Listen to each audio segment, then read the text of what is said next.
Hello students, welcome to EdCrest, and today one of the maths topic of graphing an quadratic and a cubic equation. Okay, so we have already covered how to graph a linear equation in a straight line y is equals to mx plus c.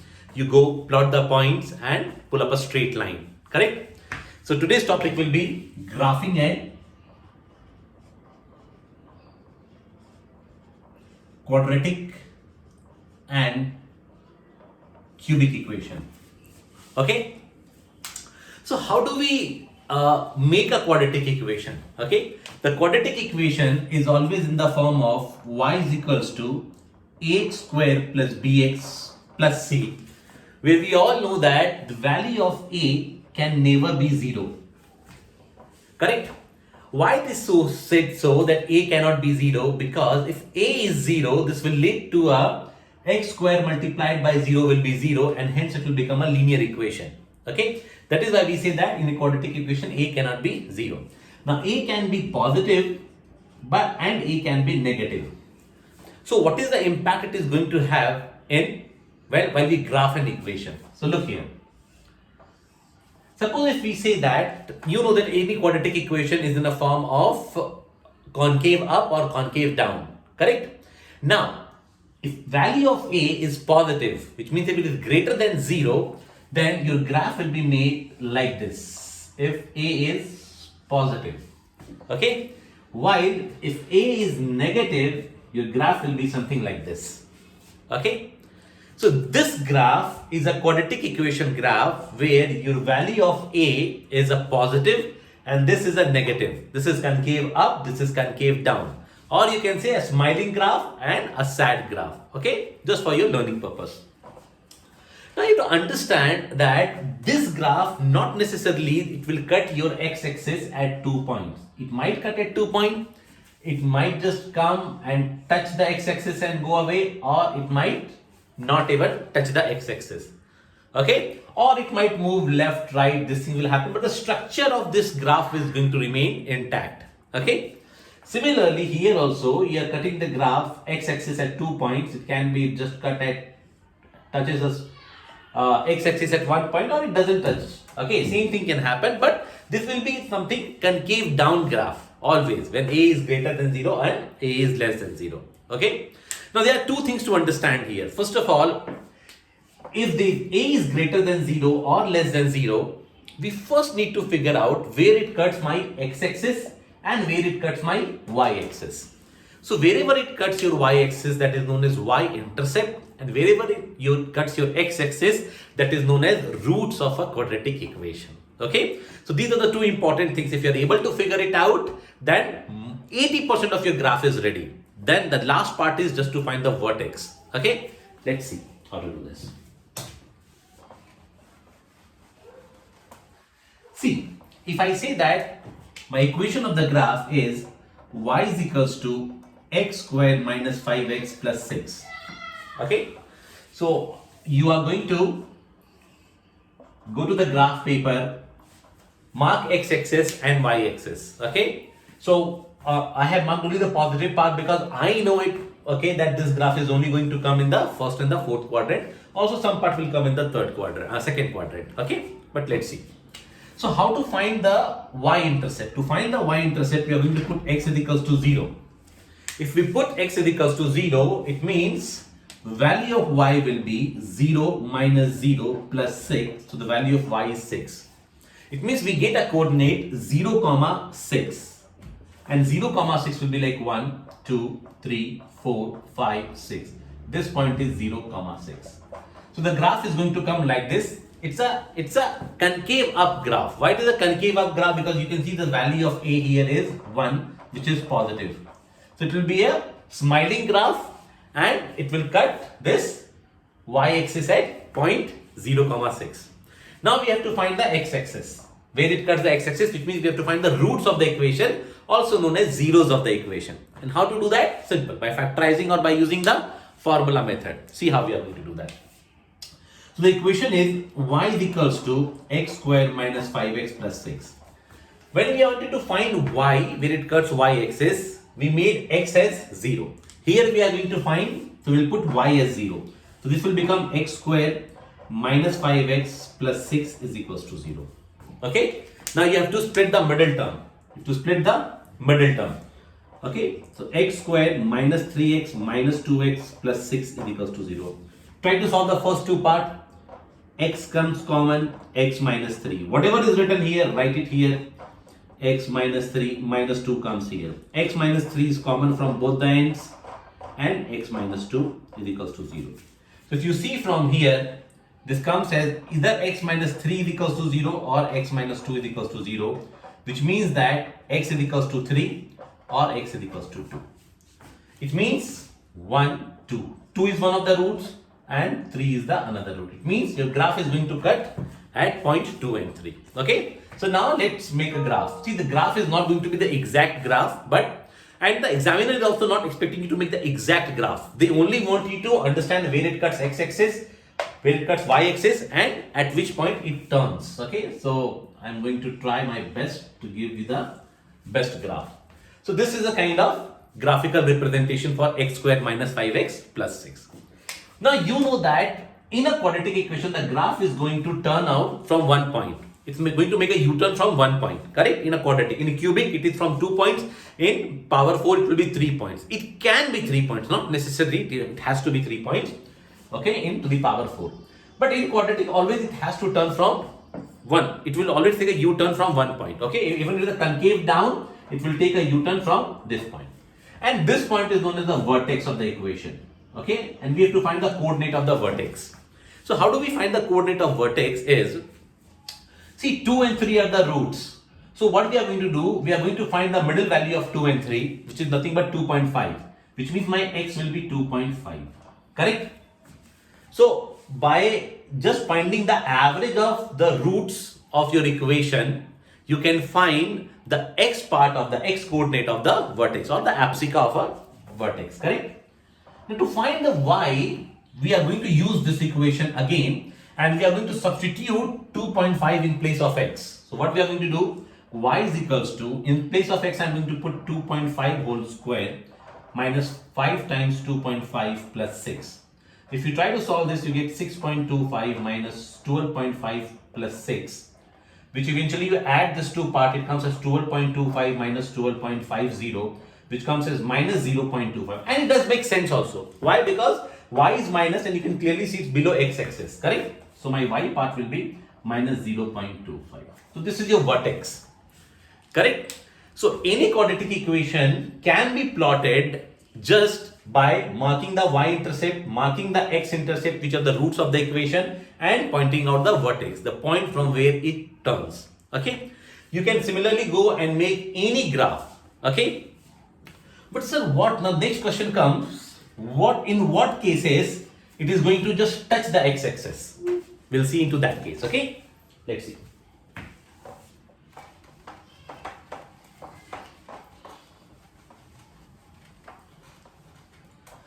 Now suppose I am going to take another equation of a quadratic, which is y is equals to x squared minus 4x plus 4. Let's mark the y-axis and the x-axis. Okay. Now first we are going to find the x-intercept, y-intercept. So for y-intercept, I have to put x as 0. If I put x as 0, this becomes 0. Minus of 0 plus 4. So y becomes 4. So my coordinate becomes 0, 4. X is 0, y is 4. So 1, 2, 3, 4. So this is my point where it cuts y-axis. Now to find the x coordinate, again we have to find the roots of the equation by factorization method. So what we are going to do for x-intercept, which is the roots, we are going to take y as 0. So the equation will become x squared minus 4x plus 4 is equals to 0. I'll try to split the middle term, and I'm going to form the equation. I can do that. You can go step by step. I can directly do that. Okay, is equals to 0, which means x is equals to 2 and x is equals to 2. Both the roots are coming as 2. Okay, so from the equation also you can see it is nothing but x minus 2 whole square. Okay, so both the roots are 2. It means that it's going to go and it is going to just touch this point 2, 0. Okay, so the graph will be something like this, and it will touch and it will go away. So this is a turning point. Now in this type of question, this is only the root and this is only the vertex for you. Make sense? So So you can always draw a graph in this way also. Similarly, there will be some graph where you cannot find the roots of the equation through factorization. In that case, you have to go to the formula method and you have to use this formula. X is equals to minus b plus minus root of b square minus 4ac upon 2a. If you find the roots of the equation here, you will see in some cases that under root you will get a negative number, which means that your quadratic equation will have no roots. It will have imaginary roots. In such a case, the graph will be something above x-axis and it will never touch or cut x-axis. Correct? So those things you do not have to worry about in MYP 4 or 5. That is going to come as a part of complex number which you are going to study in BP1. Okay? Now we'll try to go to a cubic equation. How to plot a cubic equation. Now see, before we go and plot a cubic equation, we have to understand we have to remember few points about how to draw y is equals to x cube. So when y is equals to x cube, it will always come from the first quadrant and will go to the third quadrant. It means it is coming from plus infinite, correct, from the first quadrant. So it is coming from plus infinite down, down, down, down, and you can see that when it is visible, you will see it is coming in the first quadrant. Okay, cutting the x-axis, y-axis, it can be any point of time in different graphs. Okay, and then finally going to minus infinite through third quadrant. Okay, so this is the fate of any cubic equation. Correct? For wherever x cube means where x is positive. Basically, I say that if I'm saying that my general equation will be like ax cube plus bx square plus cx plus d, where a cannot be 0. So whenever your a is positive, okay, this is going to happen. This is going to happen means that it is going to start from first quadrant and end up its life in third quadrant. Make sense? Similarly, we are going to see y is equals to minus of x cube. If you see this graph, here the value of a is negative. You just have to take care of this positive and negative. So what is going to happen? This graph is going to start in the second quadrant and then it is going to end in the fourth quadrant. So this is the way it is going to happen. Okay, I'm going to make it completely like this. Okay, this is the way a graph of minus x cube. So you just have to remember the a positive and a negative. Whenever a is positive, it will come this way and end up this way. Whenever a is negative, it will come this way and end up this way. I'll show you a few graphs. For example, y is equals to, I'm writing a cubic equation, x plus 1, x minus 1 and x minus 3. Suppose this is my cubic equation. So I have written in the form of the product of linear equations, correct? Now if I have to find the x-intercept, where does it strike the x-axis? I'll put all of them equals to 0. So if I put x plus 1 is equals to 0, why 0? Because at x-intercept y is 0. And the product of a, b, c will become only 0 when a is 0 or b is 0 or c is 0. Correct?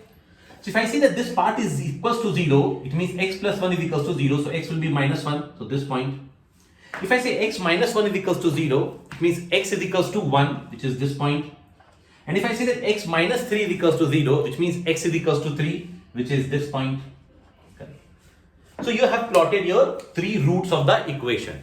Correct? In cubic it will be 3 roots, as in quadratic there are 2 roots. Maximum 2 roots are there. Here maximum 3 roots can be there. Not necessarily it will always be 3 roots in cubic, but maximum it will have 3 roots. It can never be 4 or 5 roots, never.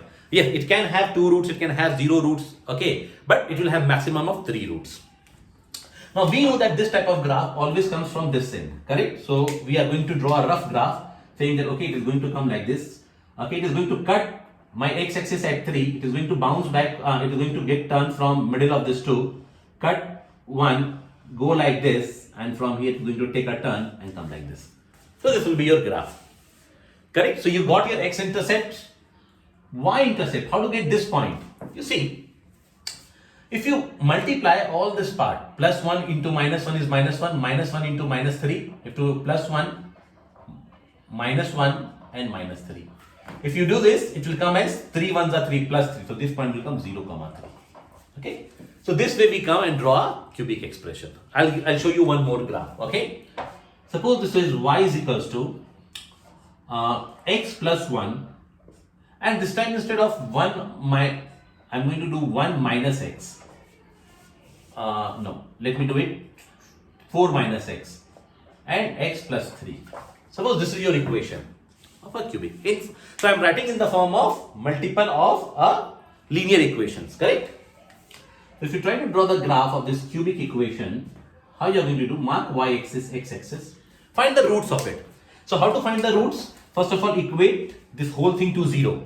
Which means if x plus 1 is equals to 0, x is minus 1. If this is equals to 0, 4 minus x, so x is equals to 4, which is like 1, 2, 3, 4. Okay, it's going to cut here. And x is equals to x plus 3 is equals to x plus 3 is equals to 0, which comes as x is equals to minus 3, minus 2, minus 3. So these are the three roots of the equation. Now you have to see if your x is positive, which means your a is positive or negative. So x into minus x is minus x square plus into x is minus x cube. So if you multiply, it comes as minus x cube, which means a is minus. If a is minus, you have to follow this pattern. If you follow this pattern, what you're going to do, you're going to say that, okay boss, in that case, I'm going to come like this. Okay, I'm going to come like this. I'm going to get turn from here, and then I'm going to take turn from here. Okay, this way my graph will be, you see, coming from second quadrant and ending in the fourth quadrant. Now, what will be this y-axis? Where it cuts y-axis? Do simple multiplication of 4 ones are 4 and 4 threes are 12. So this point will be 0, 12. Okay, so in this way you can make a cubic expression. I'll show you one more. Okay, how a cubic equation, when there are two roots, how are you going to solve this? Okay, so how you are going to solve when there are two roots? See, here you have three roots. Okay, now suppose your cubic equation is like this: y is equals to x minus 2 whole square x plus 1. Okay, which means you can write this one as it is x minus 2 and x plus 1. If you have to find the roots of the equation, what you are going to do, you are going to say, okay, in this case, equate this to 0, it will be minus 1. Equate this to 0, it will be plus 2. And equate this to 0, it will again be plus 2. So now you see in a cubic expression, you have just got two roots here. Correct? So when you have two roots, what you are going to do, you just plot these two roots here. Okay, mark your x-axis as x, y-axis as y, and now see if your a is positive or negative. Okay, so if your a is positive, x into x is x square into x is x cube. X is positive, it means it will follow this pattern only. Correct? So it will go from here. Now it will not cut 2, it will just touch 2 and will bounce back. It will bounce back from 2 and then it will come like this. Okay, why it will bounce back from 2? Because 2 is coming twice. There are two roots of 2. That is why it just bounces off from 2. Whenever you see a square here, you see it bounces. Even you have seen in quadratic equation, the last graph which I made, x minus 2 whole square, there it didn't cut 2. It just bounced back from 2. Similarly here, x minus 2 whole square will bounce back from here. Now where it cuts y-axis, again go with the same methodology, minus 2 into minus 2 is plus 4, plus 4 into 1 is again 4, so it comes at 0, 4. Okay. So in this way we are going to make a cubic equation graph. See, the teacher is just expecting you to mark the x-axis and the y-axis in any cubic expression when you have to draw the graph. Okay. So hope this makes sense. If you have any doubt, please comment on it and I am going to clarify it. And in the next part of the graphing, we are going to study about asymptotes, a very interesting topic, and we'll see into it. Thank you everyone. Bye-bye.